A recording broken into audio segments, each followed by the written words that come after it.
اس کے بعد پھر جو ایک شخصیت پیدا ہوئی اسی طرح، یعنی جیسے میں نے عرض کیا تھا،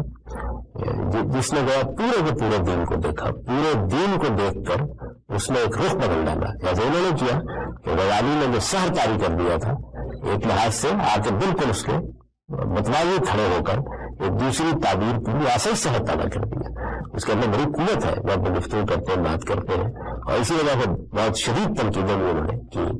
غزالی پر بھی، دوسرے لوگوں پر بھی۔ تیسری بڑی شخصیت امام ولی اللہ ہے، شاہ ولی اللہ جن کو کہا جاتا ہے، یعنی بر صغیر ہند پاک میں ایک ایسا شخص پیدا ہوا کہ جو ایک لحاظ سے اپنے سے پہلے کے جتنے علوم تھے ان سب پر بڑی گہری نظر رکھتا ہے۔ وہ بڑے صوفی ہیں، وہ علم کلام کی ٹریڈیشن فلسفے کے تحت قائم ہو گئی تھی، اس کو بہت اچھی طرح جانتے ہیں، یعنی جس پر ایک لحاظ سے غزالی نے بھی تنقید کی، ابن تیمیہ نے بھی تنقید کی، تو شاہ ولی اللہ بھی اس پوری روایت سے اچھی طرح واقف ہے، ان چیزوں کو بھی جانتے ہیں۔ حدیث کے بڑے علماء میں سے انہوں نے امام مالک کی موطا کی 2 شرح لکھی ہیں، مصنف اور مصفہ کے عنوان سے، اور ایک فلسفے، علم کلام اور آپ کہہ سکتے ہیں کہ صوفیانہ تعبیر، سب کا ایک بڑا ہی خوبصورت امتزاج ان کے ہاں نظر آتا ہے۔ وہ خود بھی یہ کہتے ہیں کہ مجھے اللہ تعالیٰ نے اس دور میں اس کے لیے منتخب کیا ہے کہ میں جو کچھ بھی اب تک کا انتشار ہے اس کو دور کر کے اس کے اندر ایک توفیق پیدا کر دوں، یعنی اس کو اس میں سے ہر چیز کو اس کی صحیح جگہ پر رکھ کر بتا دوں۔ ان کی جو کتاب ہے حجت اللہ البالغہ، آپ کہہ سکتے ہیں کہ اس کے اندر ان دونوں تعبیروں کی آپ کو جھلک نظر آئے گی۔ ایک طرف غزالی کی تعبیر ہے، وہ بھی صوفی ہے، یہ بھی صوفی ہے، تو اس تعبیر بھی اپنی پوری شان کے ساتھ شاہ صاحب کے موجود ہے۔ اور دوسری جانب یہ جو ابن تیمیہ کا تسلم ہے، یعنی یہ کہ ہم قرآن و حدیث پر بنیاد رکھیں گے اور قرآن مجید اور حدیث ہی اصل میں دین ہے اور اسی کو ماخذ بنائیں گے، اور پھر یہ کہ قرآن و حدیث کے معاملے میں جو صحابہ اور تابعین کے دور کی روایت ہے وہ اصل میں ظہور ہے قرآن اور حدیث کا، تو اس کو بنیاد بنا کے ہم دیکھیں شاہ صاحب کے ہاں بھی یہ چیز پوری شان کے ساتھ، وہ محدث ہے، حدیث پڑھاتے ہیں، اسی طریقے سے اس دور کی روایات اور ان چیزوں کو، اور صوفی بھی بڑے صوفی ہیں، یعنی ان کے الہامات کے مجموعے موجود ہیں۔ انہوں نے فیوز الحرمین جو ہے اس کو آپ پڑھیں تو اس میں ان کے بہت سے الہامات اور ان کے بہت سے کشوف انہوں نے بیان کیے ہیں، بلکہ یہاں تک ہے کہ انہوں نے بہت سی روایتیں رسالت مآب صلی اللہ علیہ وسلم سے براہ راست وہ کہتے ہیں کہ یہ روایتیں میں روایت کر رہا ہوں، جیسے کہ قدیم زمانے میں صحابہ کرام نے کی تھیں۔ اس طریقے سے اپنے آپ کو وہ کہتے ہیں کہ میں قائم الزمان ہوں، یعنی اس دور کا نظم میرے سپرد کر دیا گیا ہے، اور اللہ تعالیٰ نے جب اپنی کسی منشا یا رضا کو نافذ کرنا ہوتا ہے تو مجھے اعلیٰ اور جاریہ بنایا جاتا ہے۔ تو ایک بڑے آدمی ہے، اہل عرب بھی ان کو امام کبیر کہتے ہیں، اور اس میں کوئی شک نہیں ہے کہ بہت وسیع النظر اسکالر ہے۔ ان کی حجت البالغہ کو تو کم و بیش کہا جا سکتا ہے کہ مسلمانوں کی پوری علمی تاریخ میں ایک منفرد کتاب سمجھا گیا ہے، کہ جس میں دین کے اسرار اور اس کی حکمت کو انہوں نے واضح کیا اور ایک طرح سے پورے دین کو موضوع بنایا ہے۔ آپ اس کے ابتدائی حصے کو اگر پہلی جلد میں پڑھیں تو اس میں آپ کو جو نو افلاطونی اثرات ہیں اور جو صوفیانہ اثرات ہیں اس کی تعبیروں پر آپ کو نظر آئیں گے، اور اسی طریقے سے جو ایک طرح سے دین کی ٹریڈیشن کو سمجھنے کا ایک خاص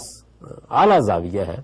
اس کی جھلک آپ کو ملے گی حجت البالغہ میں۔ بہت سی چیزیں ایسی ہیں جو آپ کو پہلے علماء کے ہاں نظر بھی نہیں آئیں گی اور ان کے ہاں بڑے وضوح کے ساتھ بیان ہوں گی۔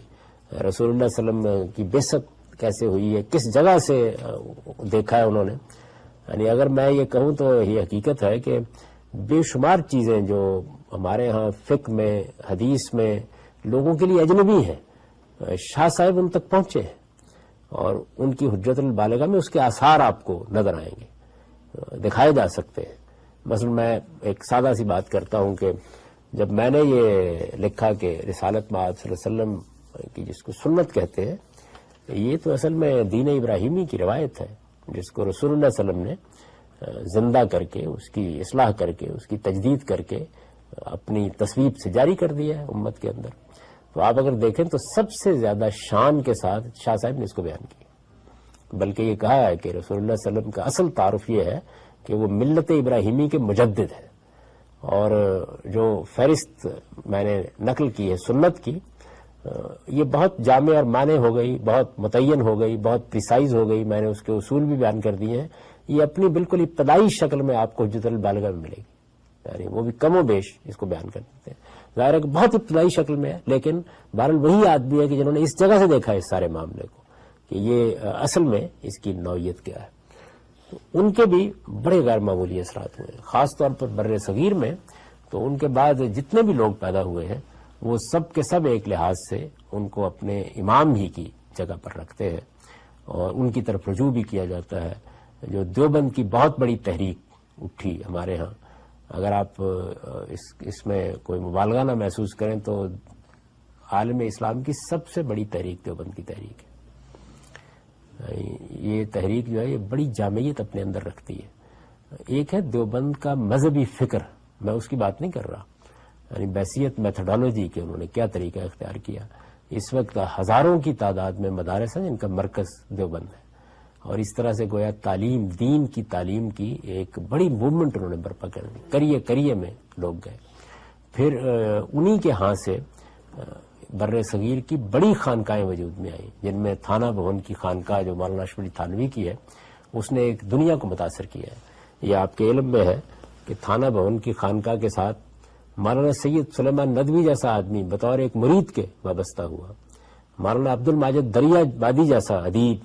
اور ایک عالم شہیر اس سے وابستہ ہوا، اور انہوں نے مولانا اشرف علی تھانوی کے بارے میں کتاب لکھی حکیم الامت کے عنوان سے، پڑھنے کی کتاب ہے اس میں. تو بڑے پیمانے پر لوگ اس سے متعلق ہوئے. پھر اس کے بعد اگلے دور میں مولانا الیاس اسی تحریک سے اٹھے اور انہوں نے دنیا کی سب سے بڑی تبلیغی حرکت پیدا کر دی. وہ یہی تعبیر اختیار کرتے ہیں، تبلیغی حرکت پیدا کر دی. اور اس میں کوئی شک نہیں ہے کہ اس وقت بھی آپ نظر ڈال کے دیکھیں، میں اس وقت کوئی فکری تجزیہ نہیں کر رہا، صرف یہ بتا رہا ہوں آپ کو کہ کس بڑے پیمانے پر یہ کیا. اور پھر اگر آپ یہ دیکھیے کہ اس دور میں بر صغیر میں اگر کوئی جہاد کی تحریکیں اٹھیں تو وہ بھی اصل میں انہی کی انسپریشن سے اٹھیں. پہلے دور میں بھی جب حافظ ضامن نے اور تحریک جنگ آزادی میں یہ ہوا، پھر سید احمد شہید اس سے پہلے اسی کا باعث بن چکے تھے، اور موجودہ دور میں جو طالبان ہیں ان کے لیے بھی اصل ماخذ کی حیثیت وہی دیوبندی فکر ہے. تو اس لحاظ سے آپ کہہ سکتے ہیں کہ دیوبند ایک بڑی غیر معمولی تحریک ہے. تو وہ بھی اپنی انسپریشن کہاں سے لیتی ہے؟ شاہ ولی اللہ سے، یعنی شاہ صاحب کی یہ بڑی غیر معمولی حیثیت ہے. اسی طرح شاہ صاحب ہیں کہ آپ کو یہ محسوس ہوگا کہ ان کی بات کو کوٹ کر دینے کے بعد شبلی جیسا شخص بھی یہ سمجھتا ہے کہ اس نے ایک مستند ماخذ پیش کر دیا ہے. شبلی کوئی معمولی آدمی نہیں ہے. آپ کے علم میں ہے کہ یہ اسلامی سزاؤں کے بارے میں علامہ اقبال کی ریکنسٹرکشن میں جو بحث ہے اس کا سارا انحصار شاہ صاحب کی حجت البالغہ کی ایک عبارت پر ہے تمام تر، اور وہ شبلی نے جس طرح نقل کی ہے اسی طرح علامہ اقبال نے اس کو لے کر اس کے اوپر بہت سے نتائج کی بنیاد رکھ دی. تو شاہ صاحب کی یہ حیثیت مانی گئی ہے. آپ مولانا سید اللہ مودودی صاحب کی کتاب تجدید و احیاء دین پڑھیں تو اس میں بھی یہ معلوم ہوتا ہے گویا انہوں نے تجدید کے سلسلے میں جو نمایاں ترین شخصیت آپ کو نظر آئے گی وہ شاہ ولی اللہ ہی ہے. تو اس لحاظ سے آپ کہہ سکتے ہیں کہ پھر ایک ایسا شخص پیدا ہوا کہ جس نے بڑے پیمانے پر لوگوں کو متاثر کیا. اور جو ان کی خوبی ہے سب سے بڑی وہ یہ کہ انہوں نے کوشش کی ہے کہ یہ سلفی تعبیر اور صوفیانہ تعبیر ان دونوں کو ہم آہنگ کر دیا جائے، یعنی ان میں ایک طرح کی توفیق پیدا کر دی جائے. وہ اپنی سب سے بڑی کنٹریبیوشن اس کو کہتے ہیں کہ وہ چیزوں کو اس کی پلیسمنٹ پر لا کر ان کی ایک جگہ بنا دیتے ہیں، اور اس طرح ایسے لگتا ہے کہ جیسے کوئی خاص فرق نہیں تھا، اور ان کو ایک جگہ اکٹھا کر دیتے ہیں. یہاں تک ہے کہ ان سے پہلے ایک بڑی بحث پیدا ہو گئی تھی صوفیوں کے مابین وحدت الوجود اور وحدت الشہود کی، اور شاہ صاحب نے مشہور ان کا مکتوب مدنی ہے، خط میں اس بحث کے اوپر گفتگو کی ہے، اور اس میں بھی یہی کمال کیا ہے، یعنی انہوں نے ثابت کر دیا کہ نہیں دونوں ایک ہی بات کہہ رہے ہیں. تو ان کے ہاں یہ چیز بڑی نمایاں ہوتی ہے اور اس کے اثرات بھی ہوتے ہیں. یہ تینوں بڑی شخصیات ہے کہ اگر آپ اس وقت عالم اسلام کا جائزہ لیں تو آپ کو مذہب کی تعبیر، مذہب کیا ہے، مذہب اپنے اصول میں کیا ہے، مبادی میں کیا ہے، وہ بحثیت مجموعی اپنے اجزاء میں کیا ربط پیدا کرتا ہے، اس کی تالیف کیسے ہوتی ہے. یعنی ایک تو یہ نا جیسے آپ دیکھتے ہیں، میں صرف سمجھانے کے لیے کہہ رہا ہوں کہ یہ گلے کے ڈاکٹر ہیں، اور یہ پھیپھڑوں کے ڈاکٹر ہیں اور یہ دل کے ڈاکٹر ہیں. یعنی پورے انسانی جسم کو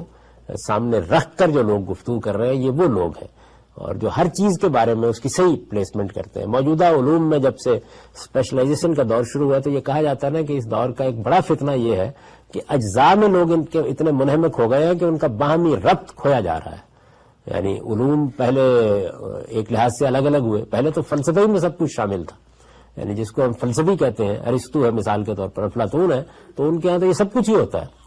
یعنی ان کے یہاں منطق بھی ہوگی، ان کے یہاں مابعد طبیعت بھی ہوگی، اخلاقیات بھی ہوگی، سائنسی چیزیں بھی ہوگی اپنے زمانے کی، ساری چیزیں جتنی بھی ہیں. تو پہلے وہ تفریق ہوئی، اس کے بعد پھر ان کے اندر چھوٹے چھوٹے اجزاء میں اختصاص ہونا شروع ہو گیا. اور اب تو آپ جانتے ہیں کہ